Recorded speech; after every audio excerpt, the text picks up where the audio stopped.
$1,000 on DraftKings. It's been a season to forget for Dez Bryant. He had just 3 catches yesterday. In the third quarter, Dak threw a pass that hit Dez right in the hands, but he deflected it into the air and it was intercepted by Seattle. After the game, Dak said, "I think I have to throw him a better ball. Just put it right there on his face mask and don't give him a chance to drop it, I guess." Oh. We're joined by Fox NFL analyst Tony Gonzalez. That's tough. Good morning. Merry Christmas. Merry Christmas. Glad you could join us. Merry Christmas, Merry Christmas, Merry Christmas, guys. Skip, let me start with you. How much was Dez to blame for the Cowboys missing the playoffs? By the way, Dez also ducked out of the locker room before the media was allowed into the locker room. No big surprise here. It is time for Jerry Jones, the owner and operator of the Dallas Cowboys, the virtual head coach of the Dallas Cowboys, to reach down into his heart for some tough love. You don't see that very often. And to let go of a wide receiver that he considers like a son to him. It is time to cut bait with Dez Bryant. I've seen enough. I'm not second or third or fourth guessing this. I first guessed it after game number 2 of the year at Denver, which was just a disaster. I saw that day a Dez Bryant whose body has broken down on him. It's betrayed him.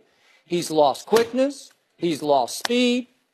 And worst of all, as you two know all too well, he's lost his confidence. He just can't catch anything. If you hit him in the hands, as Dak said, it goes right through his hands, and it often goes to the other team.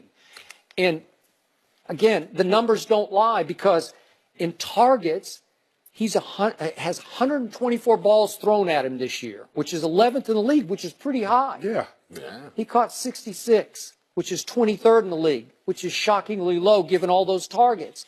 And according to the Dallas Morning News, he went into yesterday tied for the league lead in drops. And to my eye, he dropped 2 more yesterday, so I'm pretty sure he'd be leading the league in drops. It's just wrong. Pre-contract, when he got his $70 million over 5 years, he was catching 6 balls for 86 yards a game. It's pretty good. Post-contract, he's been catching 4 balls for 55 yards a game, which is a precipitous drop game after game after game. He was at the heart of what was wrong with this team, this offense, and ultimately with this quarterback. Because game after game, the other team put nobody corners out on Dez Bryant one-on-one. Troy Aikman, to his credit, said yesterday on Fox twice, look what's happening at the top of the formation. Dez Bryant is single covered. They have like 15 guys in the box and 1 guy out there on Dez Bryant.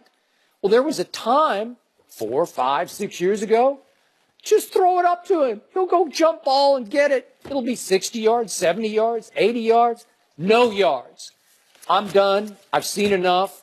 He became a disaster of a liability this year, and he has to be gone next year. He deserves significant blame. Skip, this was a great opportunity for him when Zeke was out for him to step up. What did he do? He averaged 4 catches, 55 yards, and a touchdown every 3rd game. So he had 2 touchdowns in the 6 games that Zeke wasn't there. Skip, and I said it, what people don't understand is that I did catch the ball for a living, and I did run routes for a living. So I know what I'm talking about here. Yes, you do. And I've said this from the very beginning. Dez is very limited in what he can do on the football field. He can't play in the slot because he doesn't have start quickness. No. That's fine with that. But you have to read, you have to be able to see what the quarterback does. Now, that interception, Skip, I just looked at it. I was looking at it the other way. That was Zeke. That was Dak's fault. He saw Bobby Wagner there. He tried to pull up. Dak led him a little bit, which carried him off his hand. But Dez has... But real quick, Shannon Sharp, Tony Gonzalez, you catch that much. It's right there. It's just right there. It's not that bad a pass. In that moment. It's not the perfect pass. You're trying to get into the playoffs. Yeah, come on. So every catch counts. But Skip, he's limited. He doesn't have the athleticism at 29 that he had at 25. He does not. Dez, now he earned that contract. What he did in 11, 12, 13, and 14, he earned $70 million, 14 per year. He did. He earned it. I agree. But he has not been that guy since. Nope. He's in breaking. He's back shoulder. And when you throw him the back shoulder, it needs to be perfect. Skip, he's not that guy. Look around. I'll tell you what, Cowboy fans, if you think I'm lying, look around the league and you tell me the team that Dez Bryant can go to right now and be the #1 receiver. Name one. I don't know it. Maybe the Bears. He can't go to Cleveland because Cleveland got Josh Gordon. Ain't nobody taking him over Josh Gordon. No. He can't go to Arizona because they got Larry Fitzgerald. Doug Baldwin is better than he is. Sammy Watkins. Just look around the league, 32 teams, and you tell me right now where Dez can go and be the #1 receiver. Philly's got 3 better than Dez. Go ahead. I think it's time for Dez to pivot because he's not what he used to be. And, it's like a singer that used to have platinum records. And they're still in but the voice is gone. Right. They can't hit those notes anymore. Right. And that's just how it goes. That happens to everybody. I feel bad for him because it happened a lot sooner in his career. But that's the reason we retire. That's the reason we get out of the game. It's just what happens.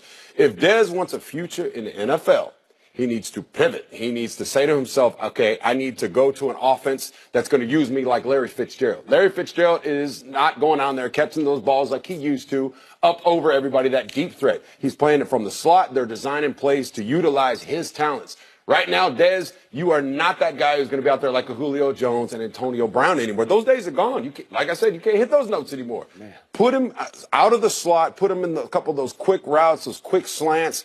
Use him like that because he's still a physical guy. But they need to make. But what happens when he plays a physical corner? Then that gets neutralized. Because when he goes against Talib, when he goes against Jack Rabbit, he goes against Harris, he goes against anybody that will put hands on him, he disappears. Mm-hmm. So now he's the #1 receiver, which means that when the rubber meets the road, when we need a big time catch, I got to be able to depend on you. He can't depend on Dez because he can't separate. He can only run in breaking and the back shoulder fade. When's the last time you ever seen Dez run a square out, a speed out? No, when you ever seen him come back? It's over. Exactly. You can't do that. You can't do that anymore. Lived on Yes. Michael, the skinny post. Dez can't run the skinny post. Put him in a position, know that he can be successful. This is where Jason Garrett, Bill Belichick, what would he do? He's not going to keep putting you in that same position because it doesn't work. Stop putting him on those routes. You can't do it anymore. But at some point in time, you have to evolve your game. Mm. What Larry Fitzgerald can still do is run routes. Now, is he as fast as he once was? Is he as quick as he once was? But he understands the game. If Dez can't jump up over you, he's not making the play. Mm-hmm. Can Larry Fitzgerald find the hole in the zone? Yes. Can we find right now, I would say Dez Bryant is back to where a tight end would be, a good tight end. He can run tight end. I agree. Well, how about this here? He needs to start squatting and bench press and move to tight end. He could do it. No, he ain't got the mindset. Okay, you have to have the mindset. You have to have the football IQ to be able to see it and read it. Football IQ. He needs to work on his football IQ. I think you just hit it right there. I'm sure you can learn that. Because when you play the slot, Skip, things happen so quick. Because you got to see it, and the quarterback needs to see it, because if you hesitate, he's throwing the ball, saying you're going to keep going, now it's a pick. You stop, and he think, like, what? Dez, you need to work on your game. Yeah. Because when you see, the thing is, when you're great, you really need to work then. Because what happens when that athleticism starts to wane? When you can't, you remember his first year, he returned punts and kickoffs. When you don't have a 40-inch vertical. Yeah. What happens then when that vertical is 30? I know. No, I got it. Father Time's undefeated, but that is a call out by Dak Prescott. Skip, how do you go forward with this after the quarterback done said that? I got to hit him in his face. Dan's gonna be upset. Love it. You tweet me and Skip. What you gonna do about old Dak? No, I know. You better. You call out me. We don't know what you talk. We don't know what we talk about, Skip. Dak called him out, so you got to put the ball in your face mask. Well, I guess Tony doesn't know what he's talking about either, right? Hey, I never said I did. Yeah, you did. I just know how to run routes. I know Dez is not that. Tony, thanks for joining us. Merry Christmas. Merry Christmas. Can the King make a statement against the Warriors today? We'll discuss that next. I just want to know what Dak is doing today.